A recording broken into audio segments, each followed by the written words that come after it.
Mercedes y Marisa presentan Un café Ashken Sefardí.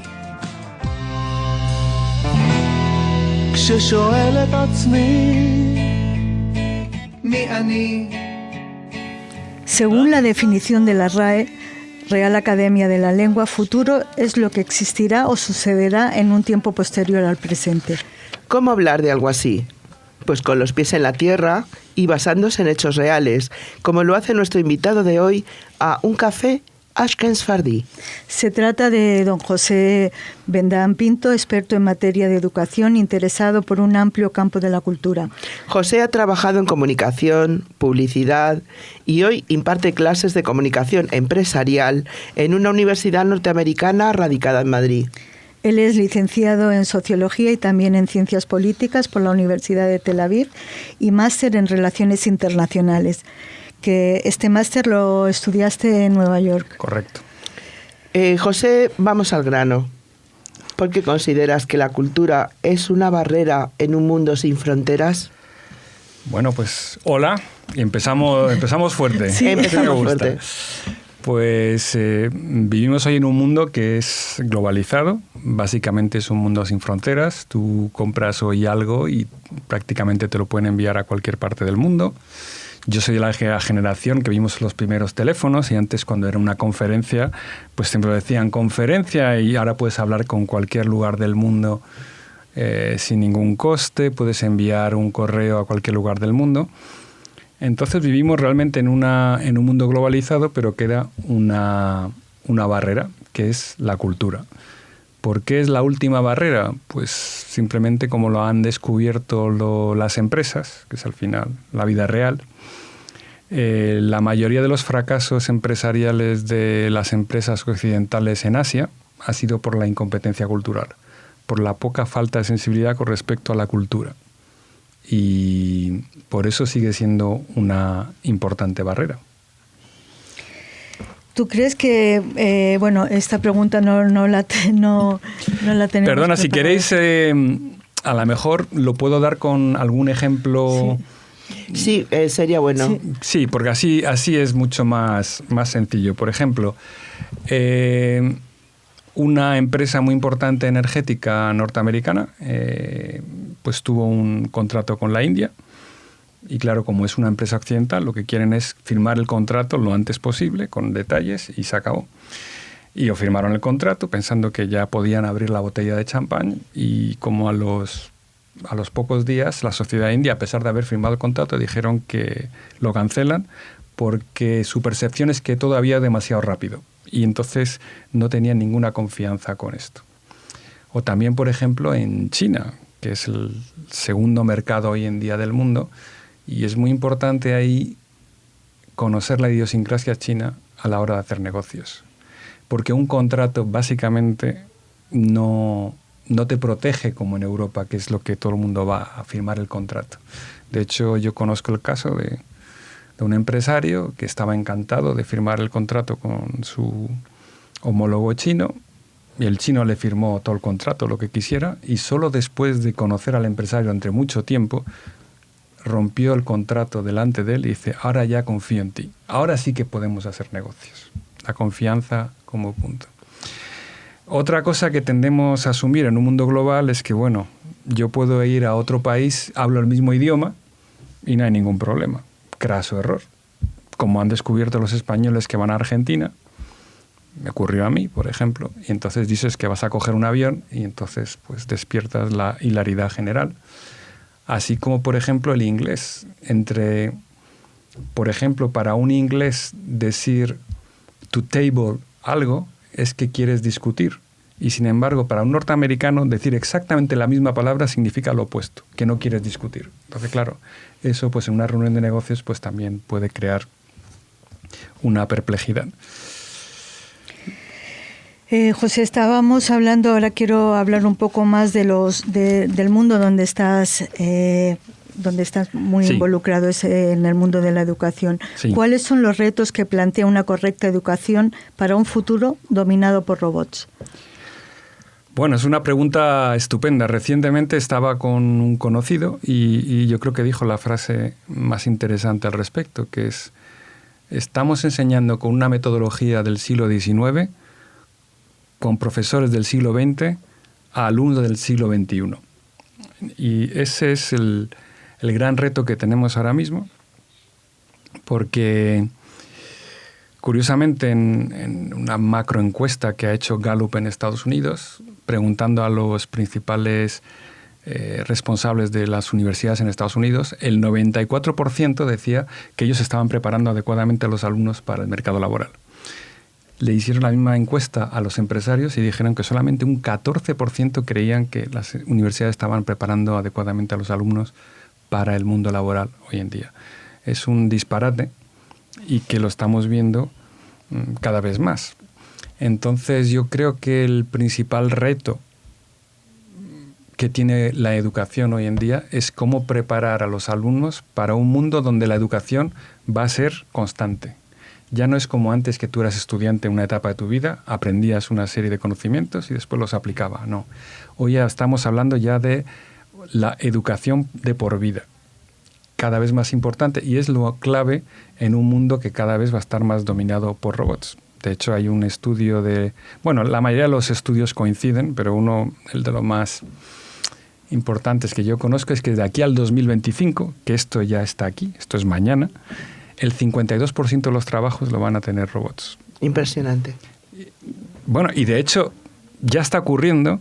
No sé si conocéis el libro de Yuval Harari, Homo Deus, del cual todo el mundo habla. Pues él mismo en ese libro, que me dejó perplejo. El hombre como Dios. El Homo Deus, es sí. El hombre como Dios.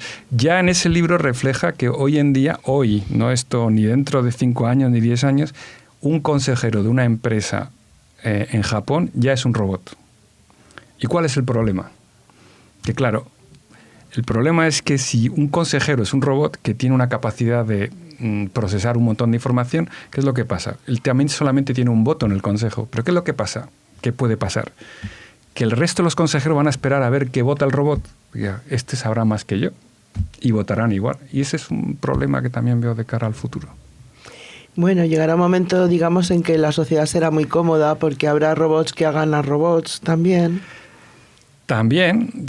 Bueno, pero la gran tesis del libro de Harari es que al final los robots se volverán mucho más inteligentes que nosotros, como hemos visto en las películas de ciencia ficción, y podrán decir, bueno, quiero eliminar a estos humanos que la verdad me molestan un poco. También puede ocurrir. Es una cosa que ocurre ahí. Pero sin embargo, bueno, pues en la educación lo más importante yo creo que es preparar a las personas hoy en día para reciclarse, reinventarse constantemente a través del estudio. La palabra ahora que se lleva muy en moda, lo de la reinvención. Y ya hay países que están apostando para esto, Life Learning Education, que se llama como Singapur, por ejemplo, o Inglaterra. Otros países como Suecia ya han creado un ministerio del futuro. ¿Y crees, José, que se ha perdido la fe en ese futuro o es simplemente una nube pasajera? No es una nube pasajera. Se ha perdido esa fe sin duda. Es una de las cosas más sorprendentes, que estamos en una época maravillosa. Si tú tomas en la historia de la humanidad, nunca tantos han vivido tan bien como ahora. Y sin embargo, nunca ha habido tal desánimo como hay ahora. La mayoría de las personas en los países desarrollados creen que sus hijos van a vivir peor. Un estudio reciente que se ha hecho en 23 países también, 6 de cada 10 se sienten mal, creen que sus sociedades están rotas. Y síntomas de esa poca fe en el futuro, pues lo vemos, por ejemplo, también en que la depresión a nivel global hoy en día ya es la principal causa de inhabilitación laboral. O lo vemos también en un fenómeno como es el de los ninis, que ya son jóvenes que ya no quieren ni estudiar ni trabajar. ¿Por qué? ¿Para qué? Porque no tienen motivación. No tienen motivación y dice, ya, ¿estudiar para qué si después no voy a encontrar trabajo? Entonces no tiene ningún sentido. Y estamos hablando de un fenómeno que no solamente se reduce a Europa, sino que ya estamos encontrando en otras sociedades. Pero, por ejemplo, en España pues hay un porcentaje muy alto. El último es 17% de estudiantes de jóvenes que ni quieren estudiar ni quieren trabajar. ¿Y tú crees que a quién se debe esta falta de interés? ¿Son de los jóvenes, son de los educadores, son de los padres? Más que falta de interés, falta de fe en el futuro. Yo creo que Napoleón decía que un líder es un mercader de esperanzas y es muy peligroso estar en una sociedad sin esperanza, creo yo. Entonces yo creo que la falta, sí hay que poner faltas, pues por supuesto los políticos, poner que no nos entusiasman con el futuro, pero yo creo que también hay un poco de falta en los educadores. Yo creo que un educador, por supuesto, tiene que dar esa fe en el futuro a sus alumnos, y la verdad es que eso es uno de mis grandes desafíos, que siempre intento decir que, bueno, que estamos no está tan mal el mundo, sino al contrario, estamos en un mundo que tiene unas enormes posibilidades. Voltaire decía que este es el mejor de los mundos posibles, de todos los posibles, este es el mejor. ¿Qué opinas? Sí, correcto. Cándido, pues que estaría Cándido encantado hoy en día con esa aseveración, porque es verdad, hoy es el mejor. Cándido quien lo dijo. Sí, hoy es el mejor mundo de los posibles. Sí, esto nunca...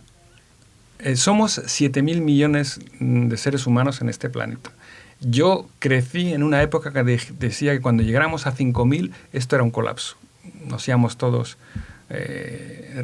perdonadme, a la porra. Esto es un café informal. Esto es un café tranquilo. Nos íbamos a la porra todos con 5.000 millones. El Club de Roma, esto era un disparate. Crecemos mucho más que nuestros recursos. Pues ya hemos superado los 7.000 millones y estamos aquí. Pero lo que es más importante, que nunca había ocurrido en la historia de la humanidad, es que nunca tantos han salido de la pobreza como en los últimos 25 años. Y eso es un hito extraordinario. La esperanza de vida se está aumentando a nivel mundial. O sea, todos los indicadores claves están cambiando. Yo crecí también con una frase que había dicho Benjamin Franklin, que hay dos cosas seguras en la vida, los impuestos y la muerte. Bueno, pues la muerte, también según Harari y otros, ya no es una cosa que va a ser inexorable. A lo mejor la muerte ya la podemos trasladar. Y con todo esto, y a pesar de todo esto, tenemos una falta de fe en el futuro, que es una cosa que yo encuentro que es sorprendente. ¿Tú crees que hay algún secreto para ser un buen profesor, de esos que se recuerdan a lo largo de los años? Pues sí, yo creo que sí, pero como para todo es ponerle mucho cariño al tema, que te apasione, que te guste, porque... y de hecho además hay un estudio muy interesante que también ha hecho Gallup en Estados Unidos, que intentaban decir a ver si encontramos cuál es el factor que puede predecir el éxito laboral de un estudiante. Hicieron un montón de estudios y descubrieron que hay dos factores. Uno, que el estudiante haga prácticas laborales en su área de interés, pero el segundo, y que es más apasionante, es que haya tenido un profesor que le haya acompañado, un profesor que haya sido un plan de tutor. Y me pareció genial. O sea, lo importante hoy en día para que el alumno encuentre trabajo no es que haya ido a la mejor universidad, Harvard o algo, o que haya gastado muchísimo dinero, sino el haber tenido un buen profesor, alguien que le haya importado.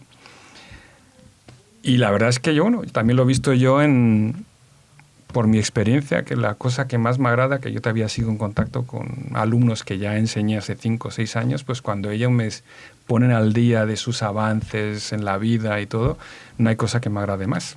Y cómo todavía se acuerdan de mis clases, por supuesto, a mí me encanta eso.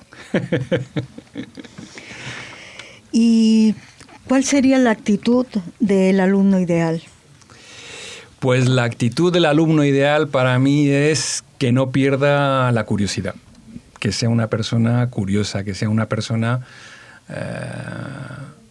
que antes yo lo asociaba eso siempre a la juventud. Yo creo que lo que le ha matado un poco a todo esto es el móvil. El móvil para mí es una bendición en muchos aspectos, pero también una maldición en muchos otros. Y el hecho de que hoy en día las personas sean adictas al móvil, pues es problemático. Intento, por ejemplo, para mis alumnos, que muchos para ellos es muy difícil, que apaguen el móvil en la clase. Es complicadísimo que se desenganchen. Intento también trasladar lo importante que es leer un libro. que en la sociedad de la inmediatez hoy en día cada vez es más importante. Me digo, bueno, pues si tenéis que leer un libro en vuestra vida, que sea, por ejemplo, El Principito, les digo, mira, no es mucho, pero leerme ese libro, por favor, apagar el móvil, leer el libro, abstraeros.